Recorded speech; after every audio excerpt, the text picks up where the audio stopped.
दोस्तों, जैसे किसी परिवार के 1 या 2 सदस्य को पढ़ा लिखा कर आगे बढ़ाया जाए, अच्छी शिक्षा, अच्छे संस्कार, अच्छे ज्ञान दिए जाए, उन्हें देखकर परिवार के अन्य सदस्य भी सीखते हैं, उन्हें भी प्रेरणा मिलती है, वो भी आगे बढ़ने की इच्छा रखते हैं। इसी तरह से एक परिवार से दूसरा, दूसरे से तीसरा, पूरे समाज का कल्याण हो जाता है। ये साधारण नियम कहता है।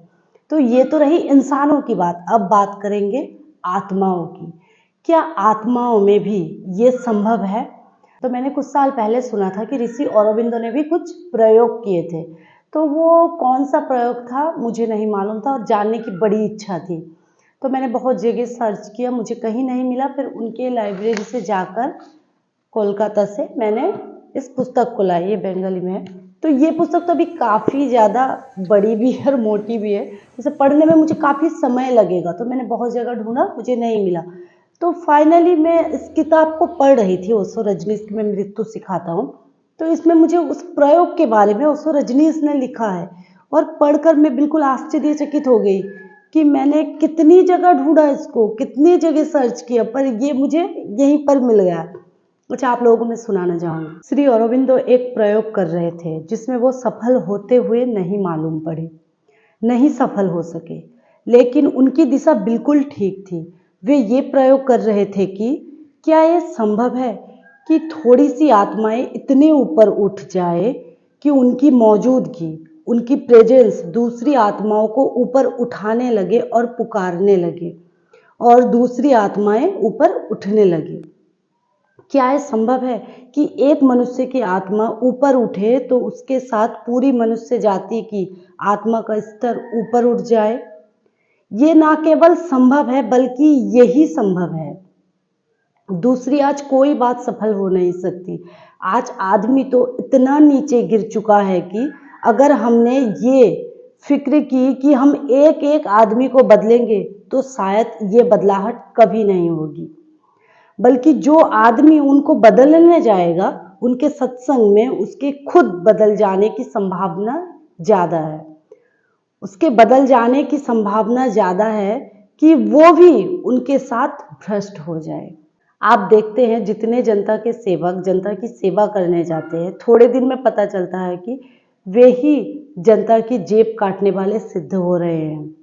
वे गए थे सेवा करने, वे गए थे लोगों को सुधारने, थोड़े दिन में पता चलता है कि लोग उनको सुधारने का विचार कर रहे हैं। नहीं, ये नहीं हो सकता है। दुनिया का मनुष्य जाति की चेतना का इतिहास ये कहता है कि दुनिया की चेतना किन्हीं कालों में एकदम ऊपर उठ गई। आपको शायद अंदाज ना हो, 2500 वर्ष पहले हिंदुस्तान में बुद्ध हुए, महावीर हुए, प्रबुद्ध कात्यायन हुआ, संजय बेल्टिपुत्र हुआ, यूनान में सुकरात हुआ, प्लूटो हुआ, अरस्तु हुआ, चीन में लाओ त्से, कन्फ्यूशियस। 2500 साल पहले सारी दुनिया में कुछ 10-15 लोग इतनी कीमत के हुए कि उन 100 वर्षों में दुनिया की चेतना एकदम आकाश छूने लगी। सारी दुनिया का स्वर्ण युग आ गया, ऐसा मालूम हुआ।